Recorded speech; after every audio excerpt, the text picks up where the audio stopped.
cette philosophie pour un bien-être intérieur et un bien-être social qui serait vu et entendu à travers le monde. Et je crois que on pourrait mondialiser, ça se dit mondialiser? Oui, oui, oui. On pourrait mondialiser le Glock facilement. Très facilement.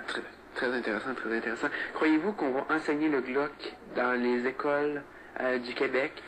Est-ce que vous demandez à M. Charest, premier ministre actuel, de refaire une réforme complète de l'éducation pour instaurer la mentalité du Glock? Si, je dis bien si, M. Charest adopte la théorie du Glock et se laisse enivrer par le Glock et accepte de lâcher son fou via le Glock, je crois fermement que il ne trouvera aucun problème à ce que l'on enseigne le Glock. Ou, je pourrais pas dire enseigner, ça s'enseigne pas, on l'a tous en nous. Mais le développer. Ou à ce que les jeunes développent le Glock. Et je m'organiserais pour que ça se fasse même dans les CPE et dans les écoles primaires. Parce que le Glock doit se développer le plus tôt possible dans la vie de chaque individu. Non pas au secondaire ou au collège. Certes, ça se développe quand même au début vingtaine, au début de l'âge adulte, mais aussi, ça se développe aussi au début de la vie de chaque individu. À un très jeune âge, chaque individu peut développer le Glock. Parce qu'à la naissance, le Glock est en nous. Vous avez entendu, le Glock est en vous. En vous tous. En vous tous. Laissez-vous enivrer. Laissez-le. Laissez-le sortir. Eh bien, M. Hugues Dubé. On voit un retenu dans votre cuisse. Ça m'a fait Laissez sortir le Glock de vous, M. Tremblay. J'ai beaucoup de difficultés parce que je suis quelqu'un de très réservé, conventionnel et de très fermé. Mais je suis heureux d'apprendre que le Glock existe et je suis sûr que vous aussi, à la maison, vous êtes heureux d'apprendre que le Glock existe. Mais au-delà du Glock, pourrions parler d'autres choses. Bien qu'un. Les gens m'avaient quand même oublié après si longues années. Oui, et vous avez 40 ans. Et à 40 ans... À 40 ans, on commence malheureusement à se faire penser oublier. que peut-être la moitié de ma vie est passée. Exactement. Et c'est malheureux, parce que plusieurs personnes sont dans cette situation et nous le regrettons même. Oui. Et d'ailleurs, on peut voir que vous avez une perte de cheveux Considérable. considérable vu votre âge. Mon âge avancé. Votre âge avancé. Une petite bedaine. Une bedaine. Et donc, admettons, présentement, au-delà du Glock, parce que je sais que le Glock prend une part importante dans votre jeu de Love Story, que je suis conscient que vous l'utilisez à bon escient. Oui, j'aime distribuer ma joie de vivre. Exactement. Mais c'est une question d'un certain PY de Québec. Qu'est-ce que vous faites exactement à Love Story autre que le Glock? Comment je pourrais dire ça? J'essaie de ne pas trop me stresser. J'essaie de jouer le jeu, mais sans nécessairement me mettre du monde à dos. Dans le fond, là, j'essaie de... Comment je pourrais dire ça? Faire du fun. Me faire du fun. Le stress, c'est pas bon. C'est pas bon pour personne. Donc, j'essaie d'évacuer le stress.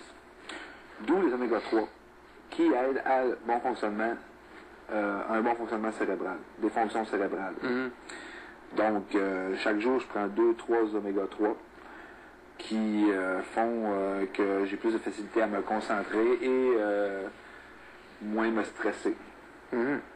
J'essaie d'avoir une bonne cohabitation. C'est ça que j'essaie d'avoir ici. J'essaie d'éviter les dilemmes. Parce que je sais que ça viendra tôt ou tard de toute manière. Pourquoi les commencer maintenant? C'est inévitable dans un loft. Les chicanes, les rancunes, les trahisons. C'est notre pain quotidien ici. Je crois que je peux parler pour nous deux pour dire que nous souffrons énormément de ce phénomène. Mais ce qu'on souffre beaucoup aussi, c'est la solitude. En effet. La solitude. Parce que même en étant entouré, on vit une certaine solitude quand même. Et ça, c'est dur à expliquer. crois que quand même bien que les gens pensent ou voudraient comprendre ou pensent savoir ce que nous vivons, je crois fermement qu'ils sont probablement dans le champ. Parce que ce qu'on vit ici, ça se vit pas ailleurs. Tu peux pas vivre ça autre que dans une aventure telle que Love Story. En effet. Cette solitude, Cet enfermement. cet enfermement, cette ligne d'horizon que nous n'arrivons plus à voir, que nous voyons seulement les yeux fermés. La mer, les vagues, les couchers de soleil, les levées de soleil, les paysages, l'autoroute 20, Québec-Montréal, le parc des Laurentides vers Chicoutimi. Vous me touchez vraiment quand vous me dites ça, puis j'ai beaucoup de peine présentement de me rappeler de la 40 et de la 20. Surtout des réparations des fois qui nous font vraiment souffrir. Oui. Parce que ça... Imaginez le dynamitage sur dans le parc des Laurentides.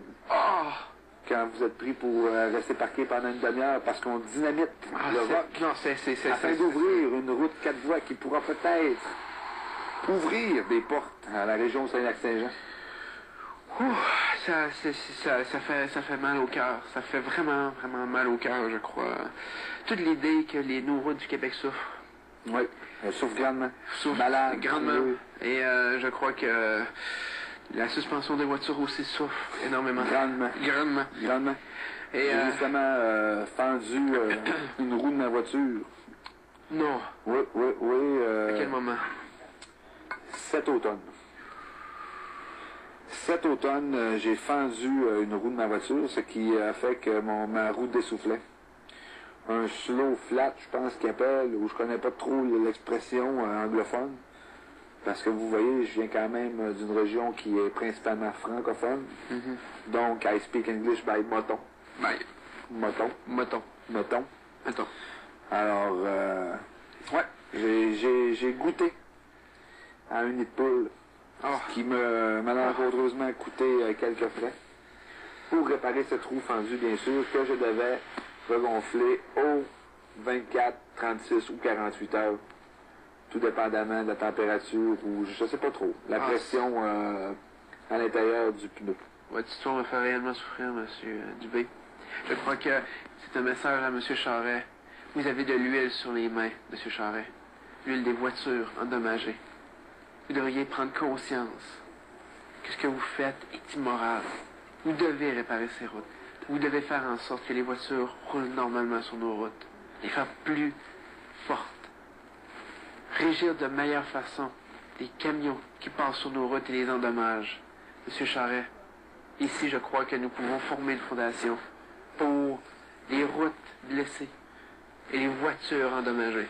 Et aussi quelque chose qui pourrait aider justement quand on parler des camions. Je crois qu'on devrait avoir un meilleur contrôle des trains routiers, des camions remorques qui roulent avec des poids excessifs. Je suis d'accord. Ce qui fait en sorte que l'asphalte travaille beaucoup plus. Une journée ensoleillée d'été, une journée ensoleillée, on s'entend que c'est vrai, j'avoue, ça fait déjà un bail que nous n'en avons vu. Très, très longtemps. Une la semaine dernière, mais qui a passé comme dans du beurre. Je sais qu'il y a beaucoup de trains routiers et de camions remorques qui roulent avec des poids excessifs, ce qui fait que l'asphalte travaille beaucoup trop et beaucoup plus durement, ce qui endommage encore plus nos routes. Je crois qu'on devrait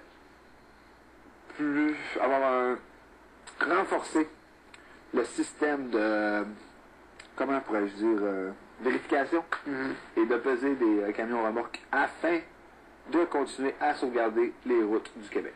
Très bon message.